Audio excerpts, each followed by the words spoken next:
Hello दोस्तों, कैसे हैं आप। आशा रखती हूँ सभी अच्छे ही होंगे। दोस्तों, जैसे आपको विदित ही है, रोजाना 20 क्वेश्चन की सीरीज चल रही है और ये क्वेश्चन हिंदी साहित्य से संबंधित होते हैं। रोजाना सही शाम 7:30 बजे आपको 20 क्वेश्चन की ये सीरीज मिलती है। इसमें सभी को कमेंट करके आंसर देना होता है और हमें देखना होता है कि ये 20 क्वेश्चन में से हमारे कितने क्वेश्चन सही हैं। हमारे सभी क्वेश्चन सही हैं तो इसका मतलब हमारी तैयारी ठीक है। अगर कोई क्वेश्चन गलत होता है तो क्यों होता है, उसका कारण हमें जानने की आवश्यकता है। दोस्तों, ये हिंदी साहित्य के 20 क्वेश्चन होते हैं और हिंदी साहित्य के ये 20 क्वेश्चन हर परीक्षा के लिए महत्वपूर्ण क्वेश्चन होते हैं। आइए, समय जाहिर न करते हुए क्वेश्चन पे चलते हैं। आज की जो क्वेश्चन सीरीज है वो 41 से शुरू हो रही है। Question number 41। ये जो क्वेश्चन चल रहे हैं ये क्वेश्चन भारतेंदु युग से शुरू हुए हैं और भारतेंदु युग की ये सीरीज चल रही है। 41 का क्वेश्चन है, हिंदी का पहला दैनिक समाचार पत्र है। विकल्प है बंग दर्शन, समाचार सुधावर्षण, उदंड मार्तंड या भारत मित्र। जल्दी से कमेंट करके आंसर दीजिए, हिंदी का पहला दैनिक समाचार पत्र कौन सा है।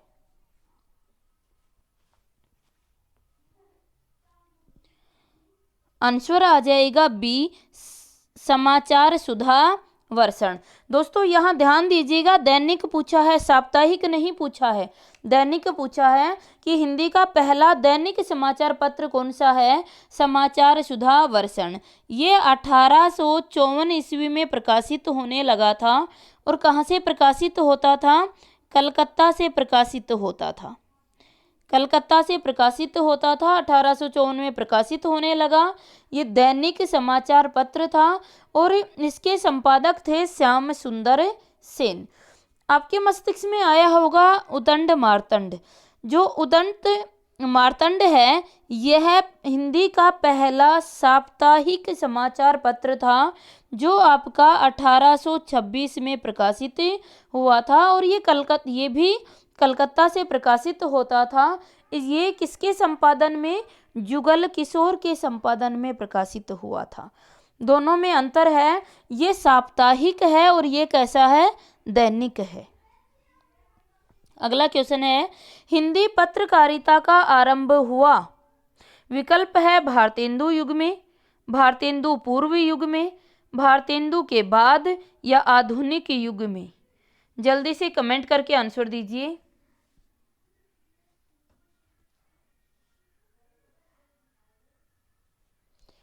आंसर हो जाएगा बी, भारतेंदु पूर्व युग में। भारतेंदु युग में नए आयाम मिले थे, लेकिन भारतेंदु पूर्व युग में ही हिंदी पत्रकारिता का आरंभ हो गया था। अगला क्वेश्चन है, नारी शिक्षा के लिए भारतेंदु जी ने कौन सी पत्रिका निकाली? विकल्प है बाला बोधिनी, प्रबोधिनी, कविवचन सुधा या भारतेंदु मैगजीन। जल्दी से कमेंट करके आंसर दीजिए।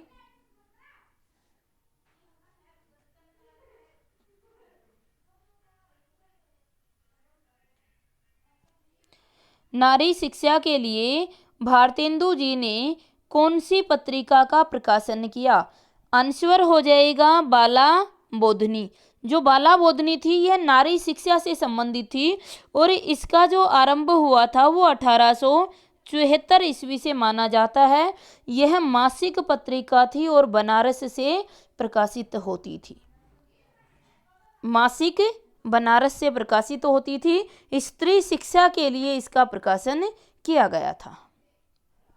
अगला क्वेश्चन है, हिंदी पत्रकारिता के संबंध में सत्य नहीं है। विकल्प है हिंदी पत्रकारिता का उदय भारतेंदु युग में हुआ। दूसरा है इसका उद्देश्य जनसाधारण को जागृत करना था। तीसरा विकल्प है हिंदी पत्रकारिता का आरंभिक केंद्र कलकत्ता था। चौथा है भारतेंदु हरिश्चंद्र के समय हिंदी पत्रकारिता को नया आयाम मिला। जल्दी से कमेंट करके आंसर बताइए, कौन सा कथन सत्य नहीं है। आंसर हो जाएगा ए, हिंदी पत्रकारिता का उदय भारतेंदु युग से हुआ। ये गलत है। हिंदी पत्रकारिता का उदय भारतेंदु पूर्व युग से माना जाता है। अगला क्वेश्चन है, भारतेंदु हरिश्चंद्र किस पत्रिका से नहीं जुड़े थे? विकल्प है कविवचन सुधा, हरिश्चंद्र मैगजीन, बाला बोधिनी या भारत बंधु। जल्दी से कमेंट करके आंसर दीजिए।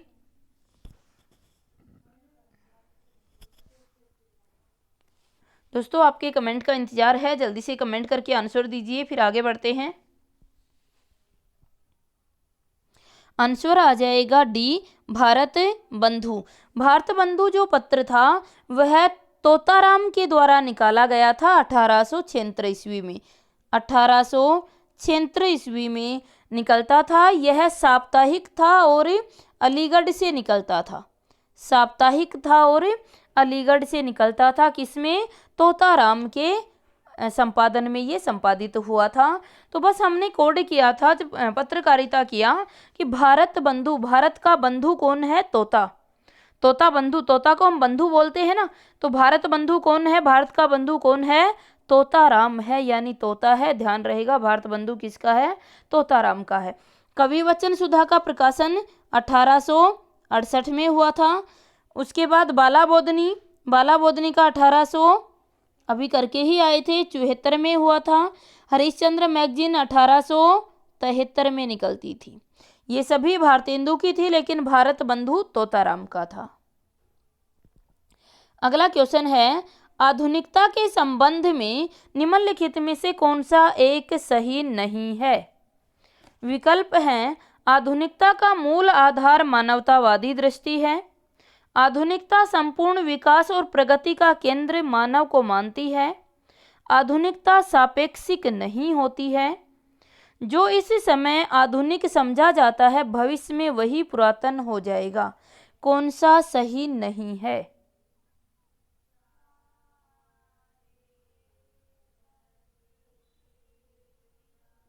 कौन सा सही नहीं है दोस्तों? जल्दी से कमेंट करके आंसर दीजिए। आंसर हो जाएगा हमारा ए, आधुनिकता का मूल आधार मानवतावादी दृष्टिकोण माना जाता है। ऐसा नहीं है, मानवतावादी दृष्टिकोण कभी भी आधुनिकता का मूल आधार नहीं होता है। आगे देखिए, अगला क्वेश्चन है, आधुनिकता के लक्षण में कौन सा एक सही नहीं है? विकल्प है, आधुनिकता एक सापेक्षिक अवधारणा है, आधुनिकता का मूल आधार मानवतावादी दृष्टि है, साहित्य की सभी विधाओं में आधुनिकता स्पष्ट दिखाई देती है, आधुनिकता विज्ञान व टेक्नोलॉजी के बगैर भी संभव है। कौन सा सही नहीं है? जानते ही हैं कि आधुनिकता का मूल आधार मानवतावादी दृष्टिकोण नहीं होता है, ये सही नहीं है। अगला क्वेश्चन है, आधुनिक काल में गद्य का आविर्भाव सबसे प्रधान से संबंध रखना चाहिए। यह कथन किसका है? आविर्भाव से प्रधान से संबंध रखना चाहिए, यह कथन किसका है? विकल्प है महावीर प्रसाद द्विवेदी का, आचार्य रामचंद्र शुक्ल का, रामविलास शर्मा का या नंद दुलारे वाजपेयी का। आंसर आ जाएगा बी, आचार्य रामचंद्र शुक्ल का। अगला क्वेश्चन है, आधुनिकता को अपनी सुरक्षा के लिए अतीत से संबंध रखना चाहिए, यह कथन किसका है?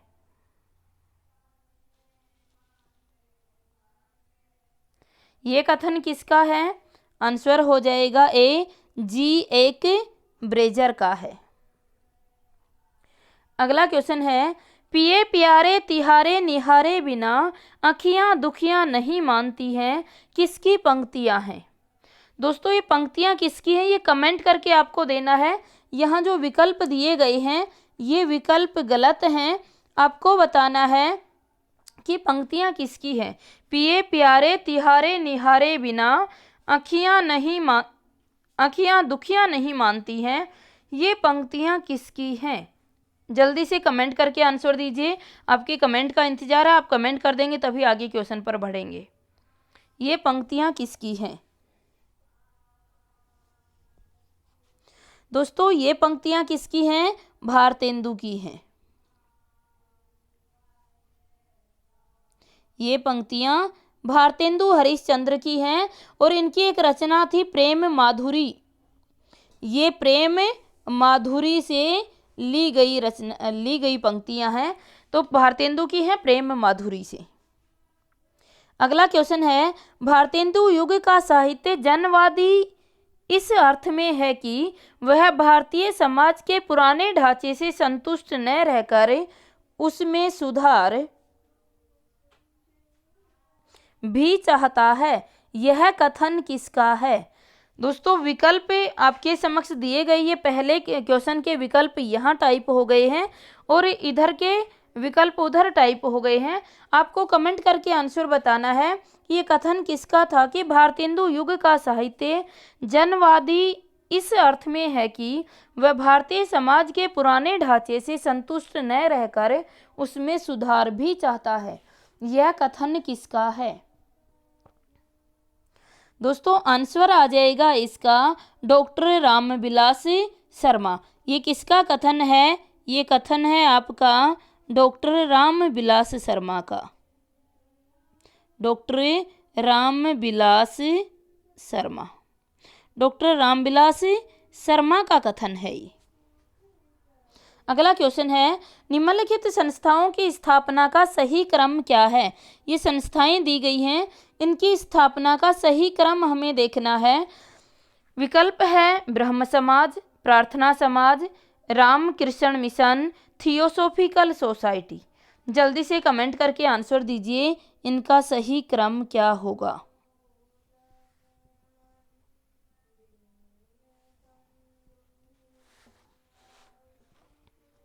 दोस्तों आंसर हो जाएगा हमारा ए, लेकिन ए में भी थोड़ी सी मिस्टेक दी हुई है, देखिएगा।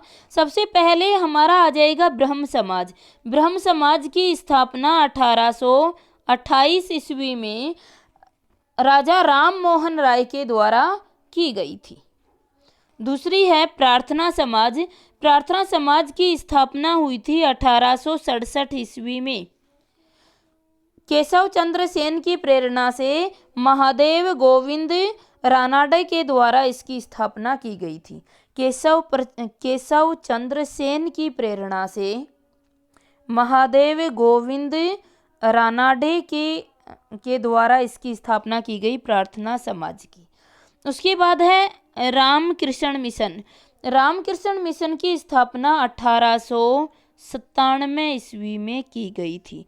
किसके द्वारा? स्वामी विवेकानंद के द्वारा की गई। थियोसॉफिकल सोसाइटी, इसकी स्थापना 1875 ईस्वी में की गई थी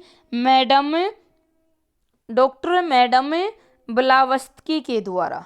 तो सही जो विकल्प होना चाहिए था वो ब्रह्म समाज, प्रार्थना समाज, थियोसॉफिकल सोसाइटी और रामकृष्ण मिशन होना चाहिए था, जो कोई भी ऑप्शन उपलब्ध नहीं है। लेकिन हाँ, ब्रह्म समाज इन सबसे पहला, इसलिए आंसर क्या चुनेंगे? ए चुनेंगे। अगला क्वेश्चन है, प्रकाशन वर्ष के अनुसार निम्नलिखित रचनाओं का सही अनुक्रम क्या होगा? विकल्प है भाषा योग वैशिष्ट्य, सुख सागर, प्रेम सागर। जल्दी से कमेंट करके आंसर दीजिए। प्रकाशन वर्ष के अनुसार निम्नलिखित रचनाओं का सही अनुक्रम क्या होगा?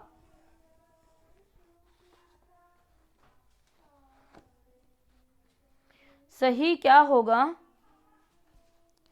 आंसर हो जाएगा दोस्तों हमारा सी। सबसे पहले आ जाएगा भाषा योग वैशिष्टि। कब का है? 1741 ईस्वी में प्रकाशित हुआ। यह एक पहली गद्यात्मक रचना मानी जाती है और इसका जो के रचनाकार थे वो कौन थे? भाषा योग वैशिष्ट के रचनाकार राम प्रसाद निरंजनी थे। 1741 ईस्वी में इन्होंने इसका प्रकाशन किया।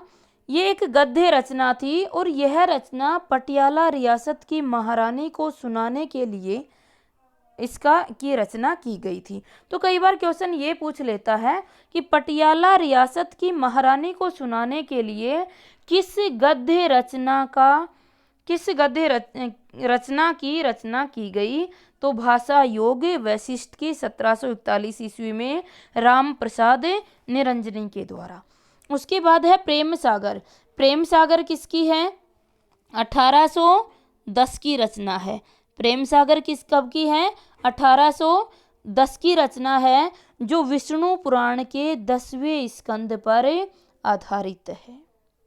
किसकी है? लल्लू लाल जी की है। उसके बाद है सुख सागर। सुख सागर की रचना काल मुझे याद नहीं है दोस्तों, सुख सागर का रचना काल मुझे ध्यान नहीं है। आपको अगर ध्यान है तो कमेंट करके अवश्य बताइएगा।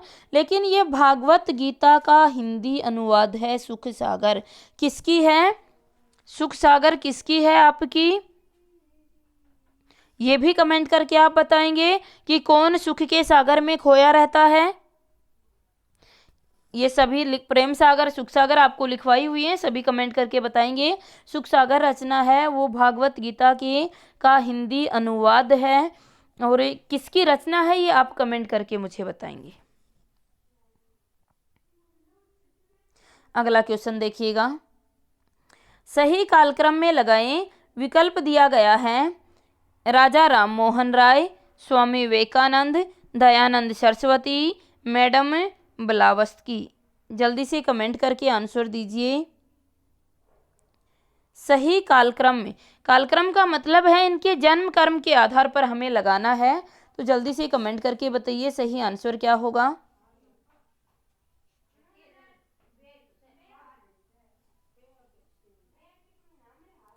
दोस्तों आंसर आ जाएगा सी, राजा राम मोहन राय। कब का है? 1772। राजा राम मोहन राय का जन्म 1772 ईस्वी में हुआ। दयानंद सरस्वती का 1824 ईस्वी में हुआ। मैडम ब्लावत्सकी का कब हुआ था? 1831 ईस्वी में हुआ। और स्वामी विवेकानंद का कब हुआ? 1863 ईस्वी में हुआ। तो सही आंसर आ जाएगा सी। अगला क्वेश्चन है दोस्तों, भारतेंदु कालीन कवियों की रचनाओं का सही अनुक्रम है। भारतेंदु कालीन रचनाओं का सही अनुक्रम है, विकल्प है श्यामलता, देवयानी, प्रेमलता और श्याम सरोजनी। जल्दी से कमेंट करके आंसर बताइए, और ये भी कमेंट करना है कि ये रचनाएं हैं किसकी। जल्दी से कमेंट करके आंसर दीजिए। आंसर आ जाएगा बी, प्रेमलता। कब की है? 1885 ईस्वी में। श्यामलता भी कब की है? 1885 की। श्याम सरोजनी कब की है? 1886 की रचना है। देवयानी कब की है? ये भी 1886 की रचना है। ये प्रेमलता जो है ये प्रेम संपत्ति लता का ही दूसरा नाम है, प्रेमलता।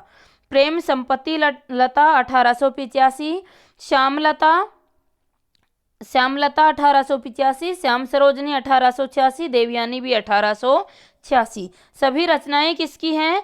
ठाकुर जगमोहन सिंह की रचनाएं हैं। कोड से भी आपको बहुत अच्छे से करवाया था कि जो ठाकुर होते हैं ना, इनके 4 प्रेम संपत्तियां होती हैं। प्रेम संपत्ति लता 4 प्रेम संपत्तियां होती हैं। कौन कौन सी? श्यामलता, श्याम सरोजनी और देवयानी। ये जो है ये इनकी प्रेम संपत्तियां हुआ करती हैं। तो इस प्रकार से ये रचनाएं लिखवाई हुई हैं। आंसर आ जाएगा बी। अगला क्वेश्चन है, भीतर भीतर सब रस चूसै, हंसी हंसी के तन मन धन मूसै, जाहिर बातन में अति तेज, क्यों सखी साजन नहीं अंग्रेज। इन पंक्तियों में भारतेंदु का अभिप्राय है। भारतेंदु इन पंक्तियों में क्या कहना चाहते हैं? नीचे विकल्प दिए जा रहे हैं, सही विकल्प का चयन कर हमें आंसर देना है। पहला है, अंग्रेजों की शोषण नीति का उल्लेख किया गया है। अंग्रेज अंदर ही अंदर भारतीयों का शोषण करते हैं। अंग्रेज जाहिर है उन्हें बहुत तेज बनना आता है। अंग्रेज हंस हंस कर तन मन और धन सब लूट लेते हैं। दोस्तों जल्दी से नीचे कूट दिया गया है, सही कूट का चयन कर आंसर दीजिए।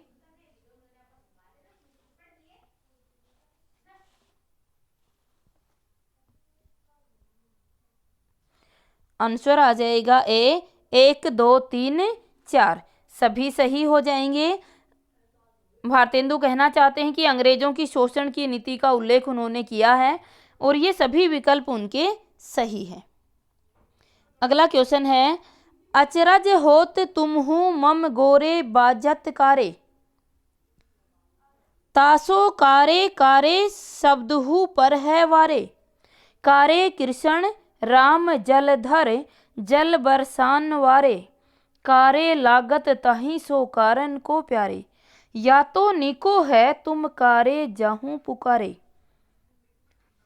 ये जो दिए गए हैं इनका अर्थ क्या, दी गई पंक्तियों का सही अर्थ क्या है। विकल्प दिए गए हैं, कृष्ण राम बादल काले रंग के हैं, कृष्ण को जल बरसाने वाला कहा गया है, राम जल को धारण करने वाले हैं, कृष्ण राम और जलधर अत्यंत सुंदर हैं। सही कूट का चयन कर आंसर देना है। इन पंक्तियों का भावार्थ क्या है। ये जो पंक्तियां दी गई हैं इन पंक्तियों का भावार्थ क्या है, ये हमें कमेंट करके आंसर देना है।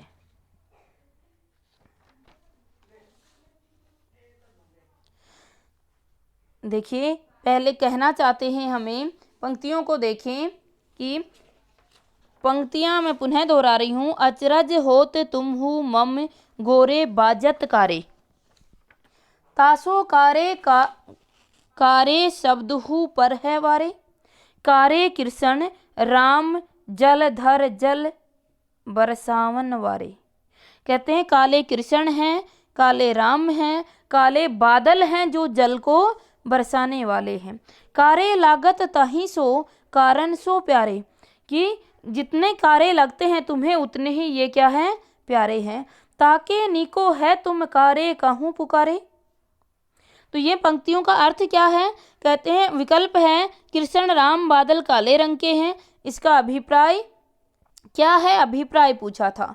दूसरा है कृष्ण को जल बरसाने वाला कहा गया है, ऐसा नहीं कहा गया है। राम जल को धारण करने वाले, ऐसा भी नहीं कहा गया है।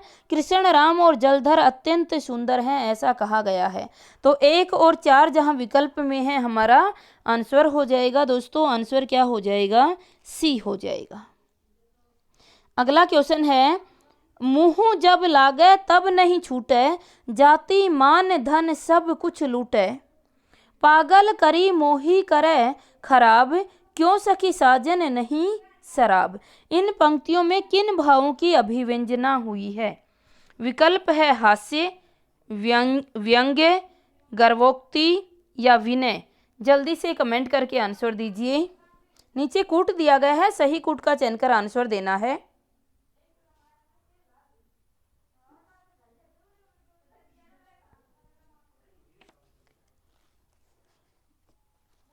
दोस्तों हास्य दिया गया, मुँह जब लागे तब नहीं छूटे, जाति मान धन सब लूटे, तो ये हास्य भी इसमें दिया गया है।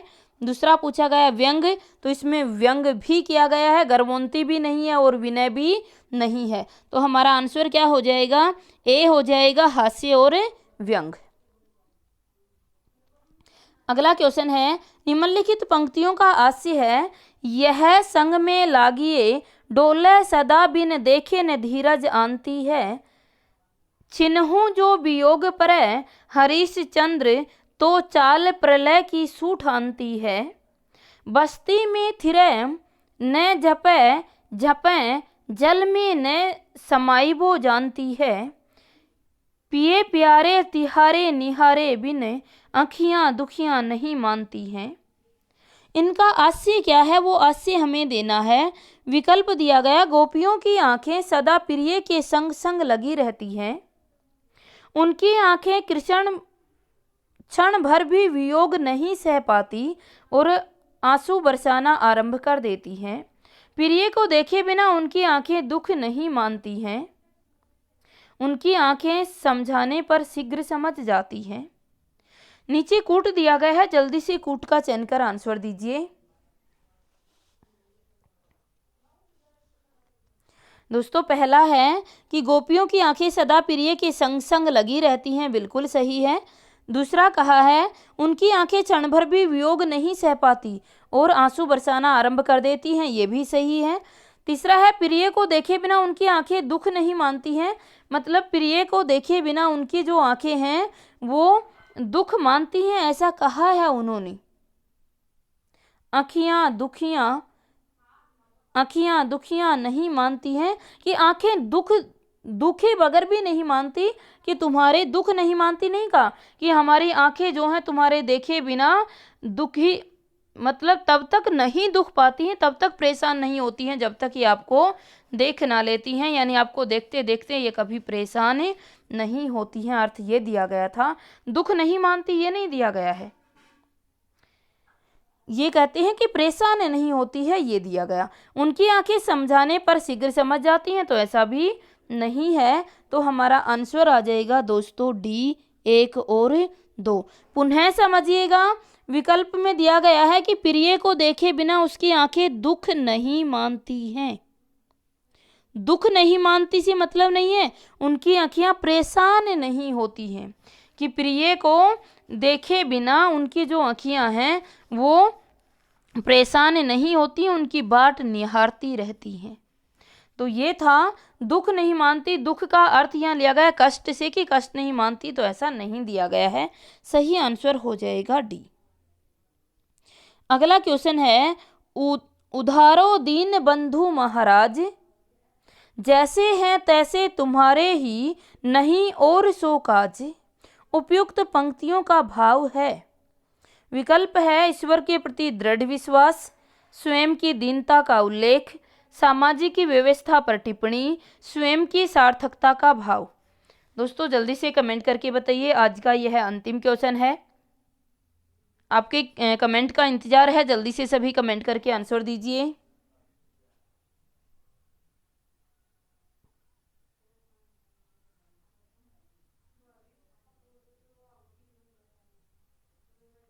दोस्तों आंसर हमारा हो जाएगा बी 1 और 2 सही है। ईश्वर के प्रति दृढ़ विश्वास है, स्वयं की दीनता का उल्लेख भी किया गया है, लेकिन सामाजिक व्यवस्था पर कोई टिप्पणी नहीं है, स्वयं की सार्थकता का भाव भी इसमें नहीं है। तो हमारा आंसर हो जाएगा बी। दोस्तों ये आज के हमारे 20 क्वेश्चन थे, और ये 20 क्वेश्चन हमने किए दोस्तों, ये यूजीसी नेट असिस्टेंट प्रोफेसर के लिए बहुत ही महत्वपूर्ण क्वेश्चन है। कहना चाहूँगी यदि आप वास्तव में गहराई से तैयारी कर रहे हैं, ईमानदारी से तैयारी कर रहे हैं, तो यह 20 क्वेश्चन की वीडियो देखना ना भूलें। दोस्तों ये क्वेश्चन आपके लिए बहुत ही महत्वपूर्ण है। और अंत में कहना चाहेंगे, यदि आपको क्वेश्चन अच्छे लगते हैं, वास्तव में आपकी तैयारी में ये 4 चांद लगाते हैं, तो वीडियो को अवश्य लाइक कर दीजिए, अपने दोस्तों से भी शेयर कर दीजिएगा। अगर चैनल को सब्सक्राइब नहीं किया है तो कर लीजिए, ताकि रोजाना की 20 क्वेश्चन की सीरीज आप तक पहुंच सके। धन्यवाद।